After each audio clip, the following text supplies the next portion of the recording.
জুলাই ঘোষণাপত্র সংশোধন, জুলাই সনদের আইনি ভিত্তি প্রদান করে নিরপেক্ষ নির্বাচনের দাবিতে রাজধানীর বিজয়নগরে বিক্ষোভ সমাবেশ করছে জামায়াত। এই মুহূর্তে সেখানে আছেন সহকর্মী শফিক মুন্সি। সরাসরি যাচ্ছি তার কাছে।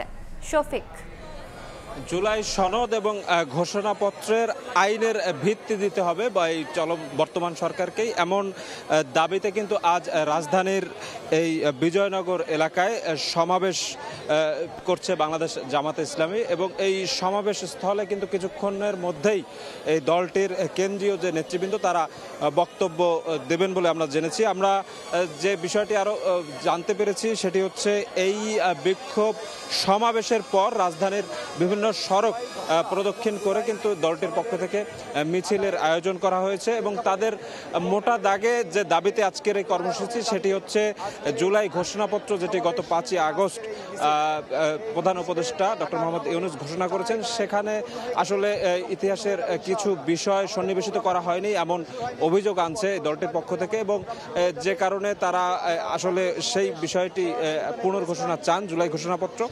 একই সাথে জুলাই সনদ যেটি আছে সেই জুলাই সনদটিকে আইনি ভিত্তি দিয়ে এবং সেই জুলাই সনদ এবং ঘোষণাপত্রের ভিত্তিতে নিরপেক্ষ আগামী জাতীয় নির্বাচন তারা প্রত্যাশা করে।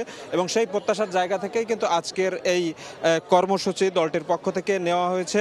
এবং এই কর্মসূচিটি বিকেল 5টায় শুরু হয়। 5টার আগেই কিন্তু রাজধানীর এই বিজয়নগর যে পানির ট্যাঙ্কি এলাকা, সেই এলাকায় রাজধানীর বিভিন্ন ইউনিটের নেতাকর্মীরা তারা কিন্তু এখানে এসেছে। এবং এই মুহূর্তে মৌচাক থেকে শুরু করে এই যে পল্টন মোড় পর্যন্ত যে রাস্তাটি, সেই রাস্তাটিতে কিন্তু হাজার হাজার নেতাকর্মী তারা অবস্থান নিয়েছে, যার ফলশ্রুতিতে কিন্তু এই রাস্তার একটি পাশে 2 লেনের 1 লেন আসলে এখন আপাতত বন্ধ রয়েছে।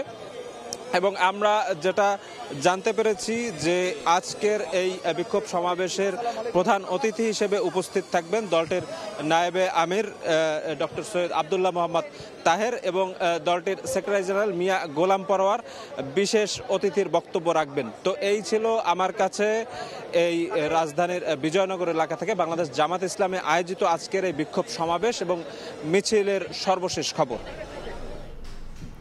সরাসরি যুক্ত ছিলাম বিজয়নগরে।